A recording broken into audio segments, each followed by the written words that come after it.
नमो गंगा यमुनयोर्मध्ये वसन्ति ते मे प्रसन्नात्मानश्चिरञ्जीवितं वर्धयन्ति। नमो गंगा यमुनयोर्मुनिभ्यश्च नमो नमो गंगा यमुनयोर्मुनिभ्यश्च नमः। ओम शांति शांति शांति।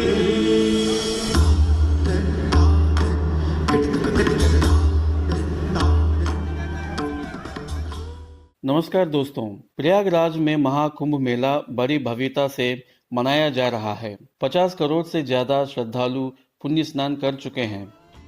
क्या आप जानते हैं कि प्रयागराज कुंभ मेला असली कुंभ मेला नहीं है? क्या वेद पुराणों में कुंभ मेले के बारे में प्रामाणिक समाचार मिलता है? क्या आप जानते हैं कि कुंभ मेले और स्वतंत्र संग्राम के बीच गहरा रिश्ता है?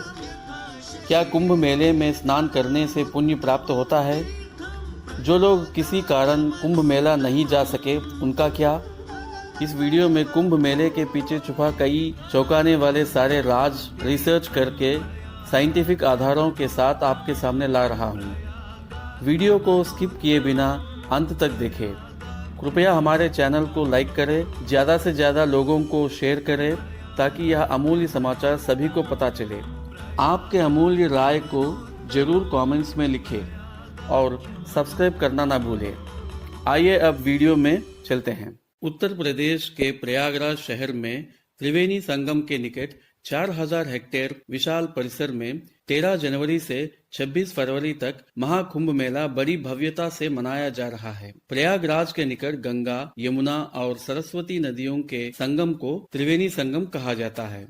दुनिया भर से हजारों श्रद्धालु आकर त्रिवेणी संगम में पवित्र स्नान कर रहे हैं। अब तक प्राप्त सूत्रों के अनुसार 50 करोड़ से ज्यादा श्रद्धालु पुण्य स्नान कर चुके हैं। 2017 में कुंभ मेले को UNESCO intangible cultural heritage of humanity and the register of good safeguarding practices सूची में शामिल किया गया है। यह मेला 144 वर्षों के बाद होने वाला महाकुंभ मेला होने के कारण उत्तर प्रदेश सरकार यह मेला को प्रतिष्ठात्मक मानकर बड़ी भव्यता से आयोजन किया है। इस महाकुंभ मेले में आने वाले श्रद्धालुओं की सुविधा के लिए उत्तर प्रदेश के प्रयागराज शहर में अत्याधुनिक सुविधाओं की व्यवस्था की गई है। सिर्फ पेयजल व्यवस्था के लिए 25 सेक्टरों में लगभग 1250 किलोमीटर तक पाइपलाइन सिस्टम का निर्माण किया गया है। 2025 के महाकुंभ की तैयारियों के लिए पिछले 2 वर्षों में मियावाकी तकनीक का उपयोग करके कुंभ मेले के आसपास क्षेत्रों में घने जंगल विकसित किए गए हैं ताकि आगंतुकों को वायु प्रदूषण से मुक्त स्वच्छ वातावरण प्रदान किया जा सके। जिस स्थान पर कुंभ मेला लगता है उसे 25 सेक्टरों में बांटा गया है और श्रद्धालुओं को हर तरह की सुविधाएं मुहैया कराई गई है। प्रत्येक सेक्टर में अस्थायी आवास, आधुनिक शौचालय, चिकित्सा सुविधाएं, मुफ्त भोजन सुविधाएं, इंफो पॉइंट स्थापित किए गए हैं। हर कदम पर पुलिस, स्वयंसेवक और सफाई कर्मचारी श्रद्धालुओं की सुविधा के लिए लगातार काम कर रहे हैं। भक्तों की सेवा में कई एनजीओ शामिल हैं। इस वीडियो में कुंभ मेले का इतिहास, इससे जुड़े पौराणिक कथाएं, ये मेले किन खगोल परिस्थितियों में आयोजित होते हैं और कुंभ मेले की दक्षिण भारत में लगने वाले पुष्करों से क्या समानताएं हैं और स्वतंत्रता संग्राम में कुंभ मेले की क्या भूमिका है, इत्यादि विषयों को विस्तार से जानेंगे। सनातन धर्म में तीर्थ यात्रा, पवित्र नदी में स्नान सदियों पुरानी परंपरा है। कहा जाता है कि जल जीवन आधार है, इसलिए सभ्यता सबसे पहले नदी घाटियों में फैली। जल को देवता मानकर उसकी पूजा करना सनातन धर्म की विशेषता है। तीर्थ यात्राओं के नाम पर सनातन धर्म के अनुष्ठान जैसे नदी स्नान, तीर्थ स्नान, श्राद्ध कर्म, तर्पण आदि सभी जल से जुड़े हुए हैं। ऋग्वेद के अनुसार किम स्विद गर्भम प्रथमम दध्र आपो यत्र देवा समपश्यन्त विश्वे तमिद गर्भम प्रथमम दध्र आपो यत्र देवा समगच्छन्त विश्वे। अर्थात जो परब्रह्म तत्व जगत कारण के रूप में चमक रहा है उसे जगत बीज के रूप में सबसे पहले जल ने अपने भीतर धारण किया। जल में ही प्राकृतिक एवं अप्राकृतिक शक्तियां भरी होती हैं। इससे हमें यह समझ में आता है कि वह अनिर्वचनीय शक्ति जो समस्त ब्रह्मांड का बीज है, सबसे पहले जल के माध्यम से प्रकट हुई थी। जो भी जन्म लेता है वह जल और क्षेत्र के संयोग से ही होता है। उदाहरण के लिए, यदि पृथ्वी पर वर्ष न होती तो औषधीय जड़ी बूटियां नहीं उगेंगी। इसी प्रकार सभी प्राणियों के जन्म का आधार जीव कणों से भरी जल रूपी वीर्य है। इसलिए वेद सत्य कहता है कि जगत का बीज जल में होता है। मनुस्मृति ने इस वैदिक अर्थ को इस प्रकार समझाया है। अपयेव ससर्जादौ तासु बीज मवासृजत तदंडमभवद्धैमं सहस्रांशु समप्रभम। अर्थात भगवान ने सबसे पहले जल की रचना की और जगत बीज को उस जल में रखा। वह सूर्य जैसा तेजस्वी अंडा बन गया। इसी को हम ब्रह्मांड कहते हैं। आइए अब देखते हैं पुराणों में कुंभ स्नान फल के बारे में क्या वर्णन है। पद्म पुराण के अनुसार पृथिव्याम कुंभ योगस्य चतुर्धा भेद उच्यते। चतुस्थले नितनात् सुधा कुंभस्थ भूतले चंद्र प्रस्रवणा रक्षाम सूर्योम विस्फोटनात् दधौ दैत्येभ्यश्च गुरु रक्षाम सौर्य देवेंद्रजात भयात। अर्थात पृथ्वी पर 4 प्रकार के कुंभ योग होते हैं। इन 4 स्थानों पर हर समय अमृत बहती रहती है। यहाँ सूर्य और चंद्रमा के माध्यम से सुरक्षा प्रवाहित होती है। त्रिषु स्थलेषु यः स्नायात् प्रयागे च पुष्करे कुरुक्षेत्रे च धर्मात्मा स याति परमं पदम। अर्थात प्रयाग, पुष्कर और कुरुक्षेत्र में स्नान करने वाला सदाचारी को उत्तम गति प्राप्त होती है। कुंभ के संबंध में स्कंद पुराण के अनुसार माघे मासे गंगे स्नानम यः कुरुते नरः युगकोटि सहस्राणि तिष्ठन्ति पितृदेवताः। अर्थात माघ मास में गंगा स्नान करने वाले व्यक्ति के पूर्वज स्वर्ग में होंगे या उनको स्वर्ग लोक प्राप्त होगा। सहस्रम कार्तिकेय स्नानम माघे स्नान शतानि च वैशाखे नर्मदा कोटि कुंभ स्नानेन तत्फलम। अर्थात कार्तिक माह में 1000 स्नानों का फल, 100 माघ स्नानों का फल और वैशाख माह में नर्मदा नदी में 1 करोड़ बार स्नान करने का फल एक कुंभ स्नान करने से मिलता है। अश्वमेध सहस्राणि वाजपेय शतानि च लक्षं प्रदक्षिणा भूमेः कुंभ स्नानेन तत्फलम। 1000 अश्वमेध यज्ञों का फल, 100 वाजपेय यज्ञों का फल तथा 1,00,000 बार पृथ्वी की परिक्रमा करने का फल एक कुंभ स्नान से प्राप्त हो जाता है। गरुड़ पुराण के अनुसार अग्निष्टोम सहस्राणि वाजपेय शतानि च कुंभ स्नानस्य कलाम नार्हन्ते षोडशीमपि। अर्थात हजारों अग्निस्तोम और सैकड़ों वाजपेयी यज्ञ कुंभ स्नान के 16वें हिस्से के बराबर नहीं है। ब्रह्म वैवर्त पुराण के अनुसार प्रयागे माघ मासे तु स्नात्वा पार्थिव मर्दनः सर्व पापैः प्रमुच्येत पितृभिः सह मोदते। अर्थात माघ मास में प्रयाग में स्नान करने से सभी पापों से मुक्ति मिल जाएगी और पितर प्रसन्न होंगे। अग्नि पुराण के अनुसार कुंभे कुंभोद्भव स्नात्वा प्रायच्छति ही मानवान ततः परम न पापानि तिष्ठन्ति शुभकर्मणाम। अर्थात कुंभ में स्नान करने पर पापों से मुक्ति मिलती है और इससे अच्छे कर्मों की प्राप्ति होती है। विष्णु पुराण के अनुसार अयम कुंभः परम पुण्यम स्नानम येन कृतं शुभम सर्व पाप क्षयम याति गच्छते विष्णु सन्निधिम। अर्थात कुंभ स्नान परम पुण्यदायी और विष्णु लोक की प्राप्ति कराने वाली है। हमारे वेदों में कही गई बातों की वैज्ञानिक पुष्टि भी है।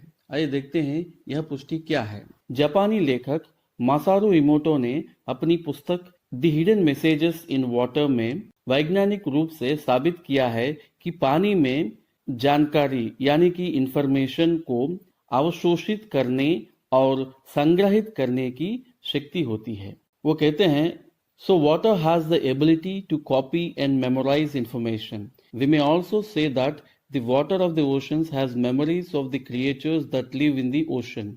The Earth's glaciers may well contain millions of years of the planet's history. नदियां पहाड़ों में उत्पन्न होकर विभिन्न क्षेत्रों से बहती हैं और उन क्षेत्रों की मिट्टी में मौजूद खनिज लवणों को अवशोषित करती है।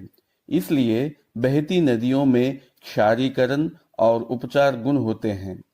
यही बात ऋग्वेद में भी कही गई है। इससे हमें यह पता चलता है कि वर्षों से तपस्या कर रहे महान नागा साधु और अघोरी आध्यात्मिक भावनाओं के साथ जब त्रिवेणी संगम में शाही स्नान करते हैं, पानी उन महान लोगों की आध्यात्मिक शक्ति और सकारात्मक ऊर्जा को अवशोषित और धारण करता है। जब श्रद्धालु उस पानी में पुण्य स्नान करते हैं तो उनका शरीर जो 70% पानी से बना होता है उस ऊर्जा को अवशोषित कर लेता है। कुंभ मेले जैसे त्योहारों में कई भक्त, संत और आध्यात्मिक शिक्षक एक ही स्थान पर मौजूद होते हैं। इसलिए आसपास के वातावरण में एक आध्यात्मिक ऊर्जा का संचार होता है। श्रद्धालु इस माहौल में ध्यान करने से और थोड़ा समय बिताने से बहुत सारी आध्यात्मिक प्रगति प्राप्त कर सकते हैं। फ्रांसीसी सोशियोलॉजिस्ट एमिल दुर्काइम ने इसे सामूहिक चेतना, कलेक्टिव कॉन्शियसनेस बताया है। भारत में कई पवित्र नदियां बहती हैं जो लोगों की प्यास बुझाती है। फसलों के लिए जल संसाधन बनकर युगों युगों से प्राणियों का जीवनाधार बनी हुई हैं। इन नदियों के तट पर कई पवित्र पूजा स्थल आध्यात्मिक प्रगति के निवास के रूप में फल फूल रहे हैं। क्षेत्र महत्व और पर्व महत्व तीर्थ स्थलों का मुख्य आधार होता है। किसी स्थल की आध्यात्मिक शक्ति को क्षेत्र महिमा कहा जाता है। आमतौर पर क्षेत्र महिमा पौराणिक कथाओं पर आधारित है। इन क्षेत्रों में बहने वाले नदी या झील को तीर्थ कहते हैं। पर्व का अर्थ है शुभ समय या दिन। पर्व महिमा ग्रह नक्षत्र के खगोलीय गतिविधियों पर निर्भर करता है। यह पर्व महिमा ज्योतिष शास्त्र के अनुसार निर्धारित होती है। हमारे धर्म शास्त्र कहते हैं कि इन तीर्थ स्थलों पर जाकर वहां बहने वाली नदियों में पवित्र स्नान करने से आध्यात्मिक उत्थान और सौख्य प्राप्त होता है। उत्तर भारत में होने वाली कुंभ मेला और दक्षिण भारत में होने वाली पुष्कर मेलों का महत्व क्षेत्र महिमा और पर्व महिमा पे आधारित है। कुंभ मेलों का आयोजन विशेष रूप से प्रयागराज, हरिद्वार, नासिक और उज्जैन में किया जाता है। कुंभ मेलों से संबंधित क्षेत्र महिमा को समझने के लिए हमें पुराणों में वर्णित दो कहानियों को जानना होगा। कश्यप के पुत्र गरुड़ नागों की कहानी और समुद्र मंथन की कहानी। भागवत पुराण, स्कंद पुराण, गरुड़ पुराण और कूर्म पुराण में इनका विस्तृत वर्णन किया गया है। इस वीडियो में हम 3 कारणों से गरुड़ सर्पों की कहानी पर विचार नहीं करेंगे। पहला, अपनी मां को चाची की गुलामी से मुक्त कराने गरुड़ अमृत कलश को लेने स्वर्गलोक जाता है।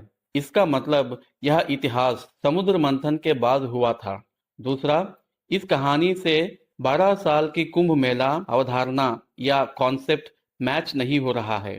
तीसरा, ज्योतिष आंकड़ों के अनुसार ये कुंभ मेला गुरु, सूर्य और चंद्रमा की स्थिति के आधार पर आयोजित किया जाता है। इस कहानी में ग्रहों का संबंध दिख नहीं रहा है, मगर ये 3 बातें समुद्र मंथन कहानी से मैच होते हैं।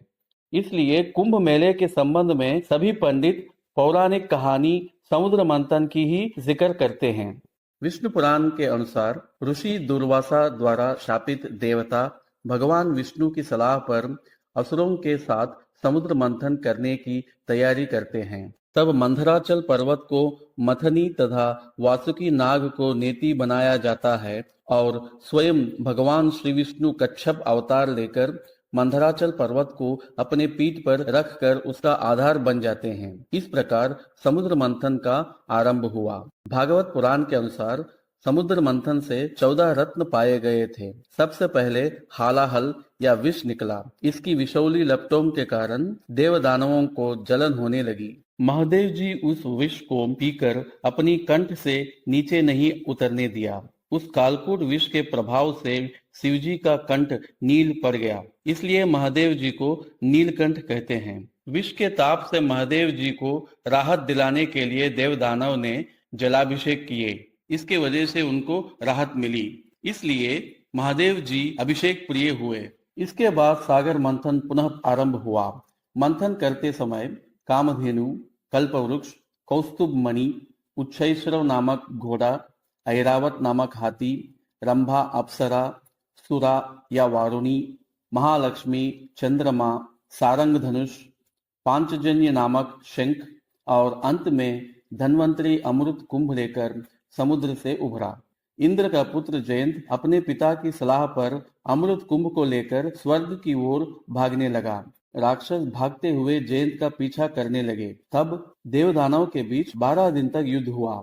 यह मानव समय के अनुसार 12 वर्ष के बराबर है। इन 12 दिनों के दौरान 12 बार अमृत कुंभ नीचे रखा गया था। कहा जाता है कि अमृत की बूंदें इन 12 स्थानों पर गिरे। इनमें से 8 स्थान अन्य लोक में है और 4 स्थान भूलोक में है। यही 4 स्थान है हरिद्वार, प्रयागराज, नासिक और उज्जैन। इन 4 प्रदेशों में ही कुंभ मेलों का आयोजन किया जाता है। अब चलिए देखते हैं कुंभ मेला कब आयोजित होता है। कुंभ मेलों का समय ब्रह्मांड की खगोलीय तिथियों, ज्योतिष आंकड़ों के अनुसार बृहस्पति, सूर्य और चंद्रमा की गति के आधार पर निर्धारित किया जाता है। केवल इन 3 ग्रहों पर ही विचार क्यों किया जाता है, यह जानने के लिए आइए देवासुर संग्राम के बारे में थोड़ा और जानते हैं।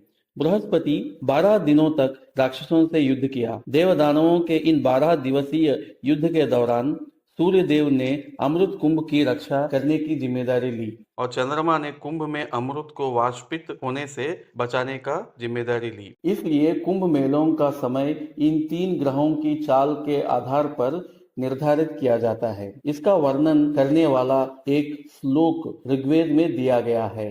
बृहस्पति समजयत वसूनि महोव्रजान गोमतो देव येषः अपःसिसासन् स्वः अप्रतिरतः बृहस्पतिः हन्ति अमित्रम अर्कैः। बृहस्पति प्रत्येक राशि में 1 वर्ष तक रहता है, अर्थात बृहस्पति जिस राशि में होता है 12 वर्ष के बाद पुनः उसी राशि में प्रवेश करता है। 12 राशियों में से 4 राशि स्थिर राशि हैं।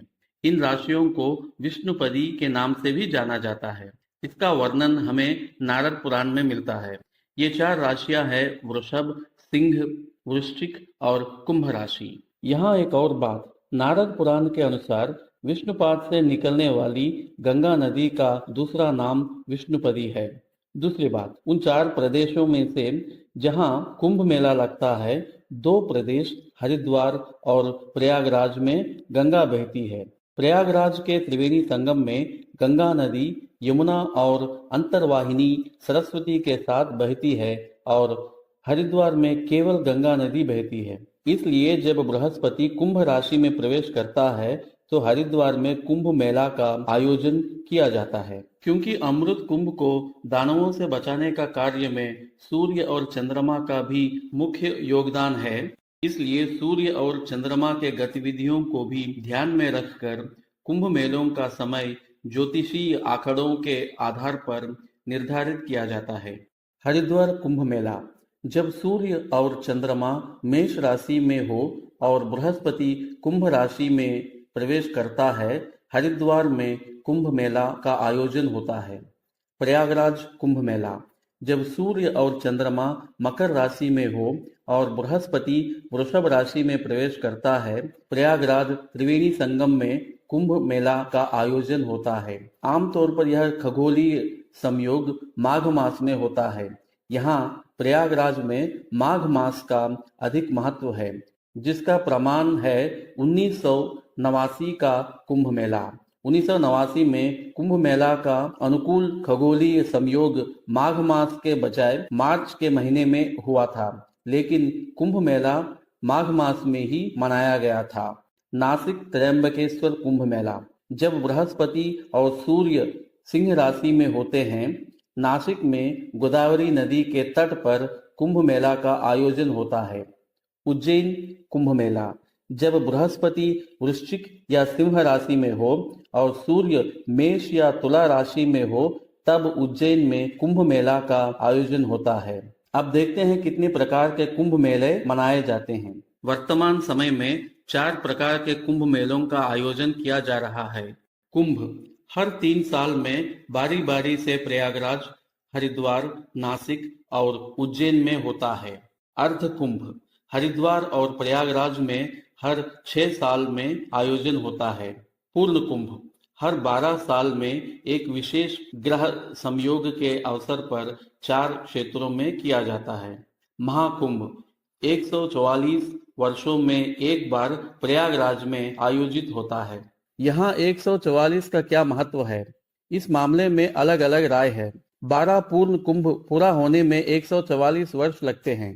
कुछ लोगों का मानना है कि इस महाकुंभ को 12वीं पूर्ण कुंभ माना जा सकता है, लेकिन तिकरमफी आश्रम के महंत हरि चैतन्य ब्रह्मचारी के अनुसार जब जयंत समुद्र मंथन में अमृत कलश को पकड़कर भाग गया तो असुरों ने उसका पीछा करके 12 दिनों तक युद्ध किए। उस समय जब बृहस्पति ने असुरों से जयंत का रक्षा करने की जिम्मेदारी ली, सूर्य और चंद्रमा ने अमृत कलश की रक्षा की। शनि ने देवासुरों के बीच मध्यस्थ के रूप में काम किया और जब अमृत कलश को प्रयाग में रखा गया तो असुरों ने अमृत कलश पर कब्जा करने की परिस्थिति लगभग उत्पन्न हुई।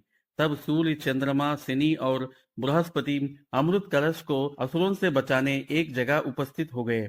महंत हरि चैतन्य ब्रह्मचारी के अनुसार उस समय एक दुर्लभ खगोलीय ग्रह नक्षत्र का गठबंधन हुआ। इस व्याख्या के अनुसार वह नक्षत्र पुष्यमी नक्षत्र था। 144 साल के बाद 2025 में सूर्य और चंद्रमा मकर राशि में, बृहस्पति वृषभ राशि में और शनि कुंभ राशि में होंगे। साथ ही अमावस्या से 3 घंटे पहले पुष्यमी नक्षत्र भी इन 4 ग्रहों के साथ एक पंक्ति में आई है। प्रत्येक वर्ष माघ मास में मौनी अमावस्या को त्रिवेणी संगम में पवित्र स्नान करते हैं, लेकिन इस वर्ष माघ मास में एक विशेष ग्रह नक्षत्र का गठबंधन के कारण 29 जनवरी 2025 के दिन मनाया गया मौनी अमावस्या अत्यंत पवित्र माना गया है।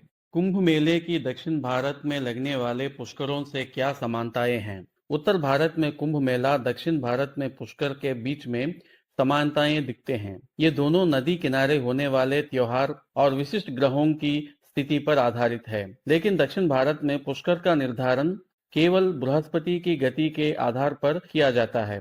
सूर्य और चंद्रमा की गति का मान्यता नहीं रहता। बृहस्पति प्रत्येक राशि में 1 वर्ष तक रहता है और 12 वर्षों में 12 राशियों को पूर्ण करता है। जब बृहस्पति एक राशि से दूसरी राशि में प्रवेश करता है तब प्रत्येक नदी के लिए पुष्कर समय होता है और उस नदी के तट पर पुष्कर उत्सव मनाया जाता है।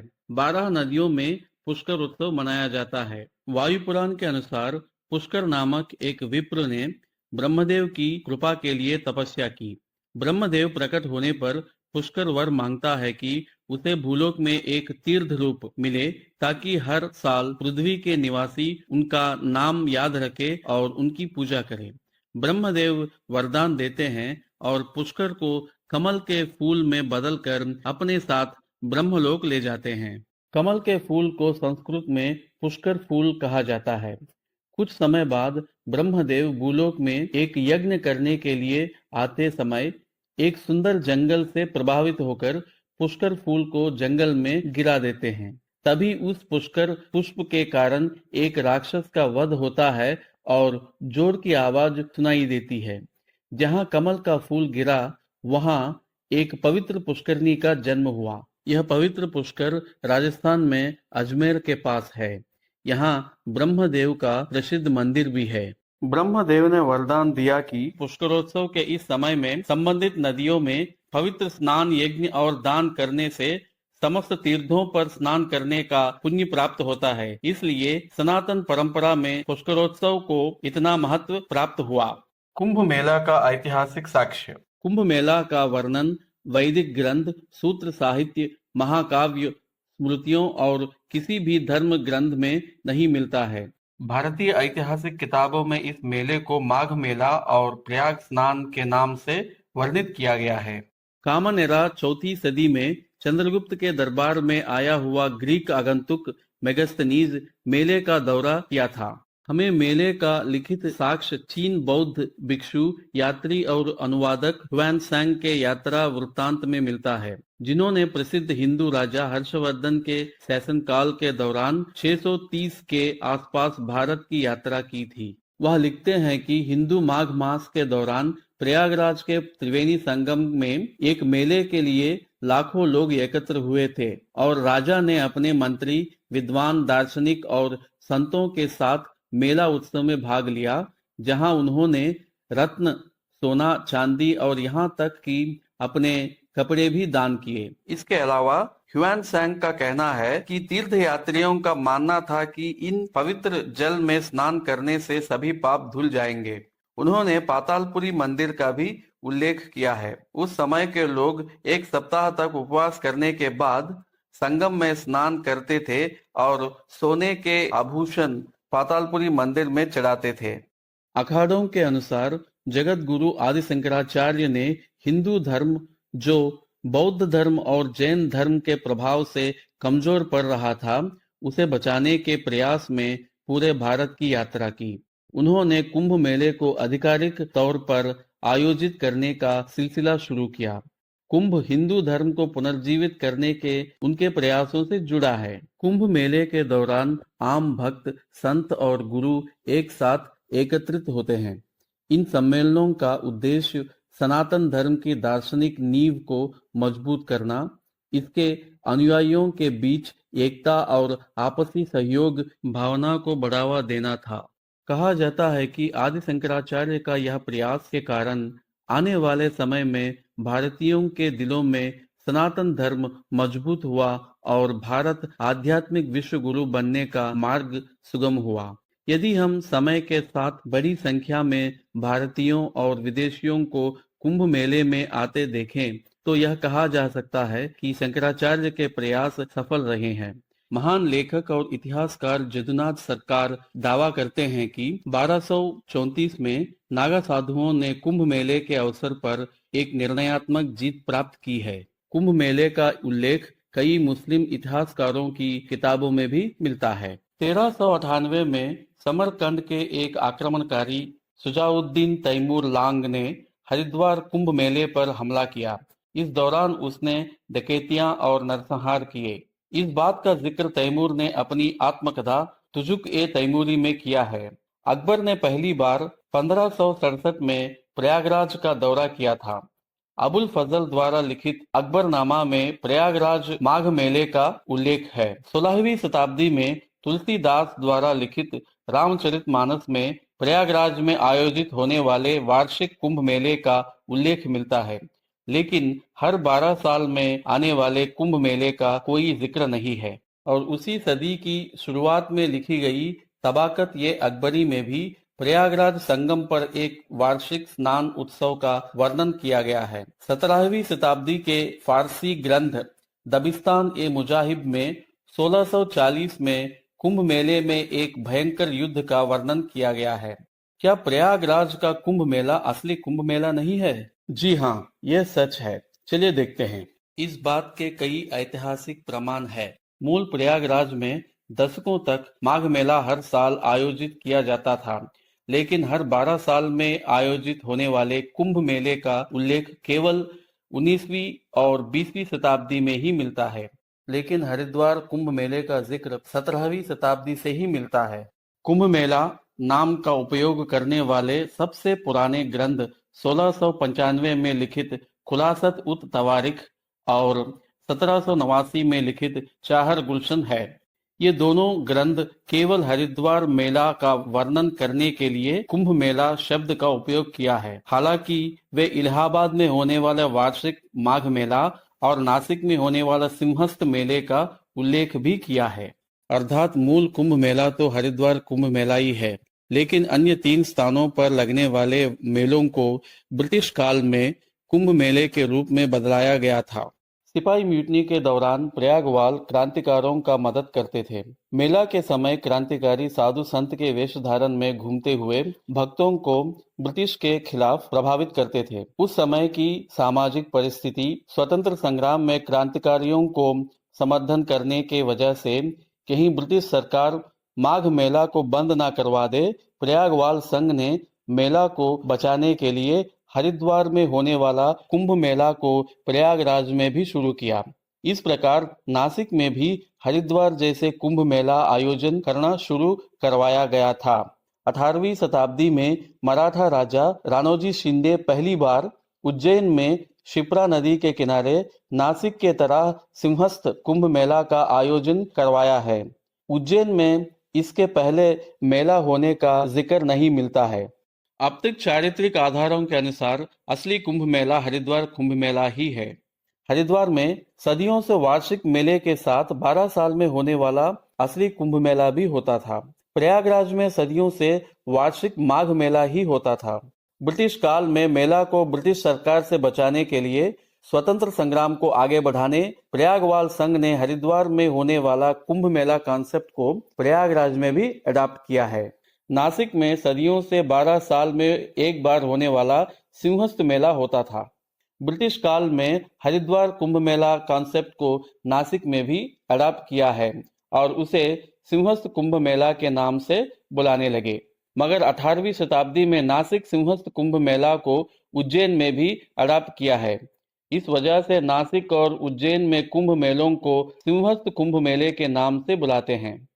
यह प्रक्रिया सनातन धर्म का रक्षा करने, भारतीयों में एकता का भाव बढ़ाने और स्वतंत्रता संग्राम में भारतीयों को शामिल करने में बहुत उपयोगी रही है। उस दिन से भारतीयों ने बड़ी एकता और भक्ति के साथ 4 स्थानों पर कुंभ मेले मनाना आरंभ किए। स्वतंत्रता आंदोलन में कुंभ मेले की भूमिका। प्रयागराज में माघ मेला को पहली बार कौन से वर्ष में कुंभ मेला के रूप में मनाया है, यह पहचानना मुश्किल है। प्रयागराज में 1870 में मनाया गया मेला पहली कुंभ मेला के रूप में वर्णित किया गया था। इससे पहले कुंभ मेला 1858 में आयोजित होना था, लेकिन 1857 सिपाही आंदोलन के कारण प्रयागराज में कोई मेला नहीं लगा। इससे पहले 1846 में कुंभ मेला आयोजित किया गया होगा, लेकिन इसका संकेत देने वाला कोई रिकॉर्ड नहीं है। प्रयागराज कुंभ मेले में वैदिक संस्कार करने वाले पंडितों को तीर्थराज या प्रयागवाल कहते हैं। कुंभ मेले में देश भर से श्रद्धालु आकर पवित्र स्नान करते हैं, इसलिए इस प्रयागराज कुंभ मेले को स्वतंत्रता आंदोलन के दौरान नेताओं ने लोगों को उत्साहित करने का एक महान अवसर के रूप में देखते थे। ब्रिटिश सरकार की कॉलोनियल आर्काइव्स के अनुसार प्रयागवाल संघ ब्रिटिश सरकार के खिलाफ आंदोलन करने और सिपाही म्यूटनी का बीजारोपण करके उसे आगे बढ़ाने में मुख्य भूमिका निभाई है। 1857 सिपाही म्यूटनी के दौरान कर्नल नील ने कुंभ मेला स्थल को निशाना बनाकर प्रयागवालों के निवास क्षेत्र पर बेरहमी से गोलीबारी की। प्रतिशोध में प्रयागवालों ने इलाहाबाद में मिशन प्रेस और चर्च को नष्ट कर दिया। कई प्रयागवालों को ब्रिटिश सरकार ने पकड़कर बेरहमी से मार दिया। 1857 के बाद प्रयागवाल और तीर्थयात्रियों ने मेले के दौरान स्वतंत्र संग्राम की मदद में झंडे प्रदर्शन करने लगे। झांसी की लक्ष्मीबाई कुछ समय के लिए प्रयागराज में एक प्रयागवाल के घर में छुपी रही। जब ब्रिटिश सरकार को यह बात पता चल गया था तो लक्ष्मीबाई वहां से भाग निकली, लेकिन उस प्रयागवाल को ब्रिटिश सरकार ने फांसी दे दी। देश में 1857 की क्रांति के दिनों में क्रांतिकारी साधु संतों का वेश धारण करके मेले में घूमते थे। इससे डरकर सरकार ने संगम के आसपास की जमीन को जब्त कर ली। वे रेल और बस टिकटों पर प्रतिबंध लगा दिया। कुंभ मेले से मिलने वाली भारी आय को महसूस करके ब्रिटिश सरकार ने 1870 में अपनी देखरेख में पहली बार कुंभ मेले का आयोजन किया। लाखों श्रद्धालुओं के आने पर ब्रिटिश सरकार मेले में नियंत्रण, स्वच्छता और श्रद्धालुओं की अन्य आवश्यकताएं प्रदान करके भारी मात्रा में धन एकत्र की। 1947 तक 4 स्थलों पे आयोजित मेलों ने भारत के स्वतंत्रता संग्राम में महत्वपूर्ण भूमिका निभाई। 1906 में सनातन धर्म सभा की प्रयाग कुंभ मेले में बैठक हुई और मदन मोहन मालवीय के नेतृत्व में बनारस हिंदू विश्वविद्यालय शुरू करने का निर्णय लिया गया। 1915 जनवरी में हरिद्वार कुंभ मेला महात्मा गांधी की पहली सार्वजनिक उपस्थिति थी। इसका वर्णन उन्होंने अपनी आत्मकथा में किया है। विश्व हिंदू परिषद की स्थापना 29 अगस्त 1964 को जन्माष्टमी के दिन हुई थी और इसका उद्घाटन 1966 के हरिद्वार कुंभ मेले में हुआ था। अब तक हमने जो ऐतिहासिक घटनाएं देखी हैं, उनमें कुंभ मेला स्वतंत्रता आंदोलन, सामाजिक और राजनीतिक दृष्टि से हिंदू धर्म के संरक्षण के लिए मुख्य भूमिका निभाया है और यह भारत में धर्म की एकता और संरक्षण का केंद्र बिंदु था। हम बहुत भाग्यशाली हैं क्योंकि 144 वर्षों के बाद पहली बार आयोजित होने वाले महाकुंभ मेले का साक्षी बने। यह स्पष्ट है कि अगली 2 पीढ़ियां ऐसी महामेला देख नहीं पाएंगे। उत्तर प्रदेश सरकार यह मेला को प्रतिष्ठात्मक मानकर बड़ी भव्यता से आयोजन किया है, मगर क्या सभी सनातनी इस महाकुंभ मेला में शामिल हो पाएंगे? जो श्रद्धालु इस महाकुंभ मेला जा नहीं पाए हैं, वे निराश होने की जरूरत नहीं है। पद्म पुराण के अनुसार इन 4 स्थानों पर जहां जहां अमृत की बूंदें गिरे हैं, वहां अमृत का प्रभाव सदैव विद्यमान रहता है। इसी कारण नियमित रूप से इन 4 पुण्य स्थलों पर वार्षिक मेला, 3 साल में लगने वाला कुंभ मेला, 6 साल में होने वाला अर्ध कुंभ मेला और 12 साल में होने वाला पूर्ण कुंभ मनाया जाता है।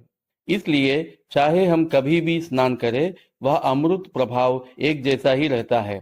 अपनी सुविधानुसार जाकर स्नान करके पुण्य प्राप्त कर सकते हैं, मगर जो श्रद्धालु ग्रहों की स्थितिगतियों का मायने रखते हैं, वे इस वर्ष में कभी भी जाकर पवित्र स्नान कर सकते हैं, क्योंकि बृहस्पति 1 वर्ष तक वृषभ राशि में रहेगा।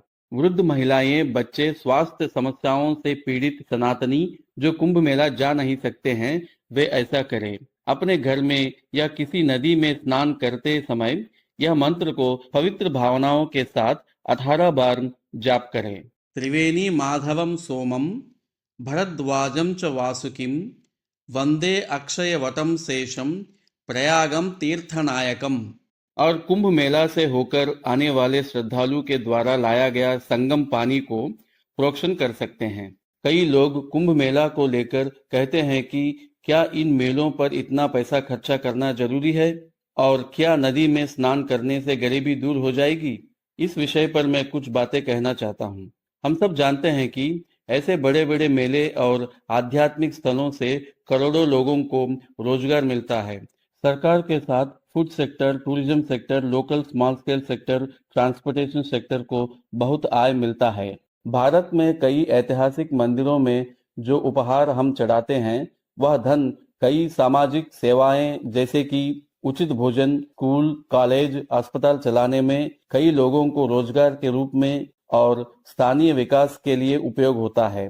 पटना महावीर मंदिर, तिरुपति बालाजी मंदिर और कई आध्यात्मिक स्थल, इस्कॉन जैसे आध्यात्मिक संस्थाएं वर्षों से सामाजिक सेवा में लगे हैं। आध्यात्मिक उन्नति के साथ सामाजिक उन्नति प्रदान करना सनातन धर्म का विशिष्टता है, जो अन्य धर्मों में नहीं मिलता। दोस्तों, उम्मीद है कि मेरा वीडियो आपको पसंद आया है। वीडियो को लाइक करें, शेयर करें और सब्सक्राइब करना ना भूलें। धन्यवाद। जय श्री कृष्ण।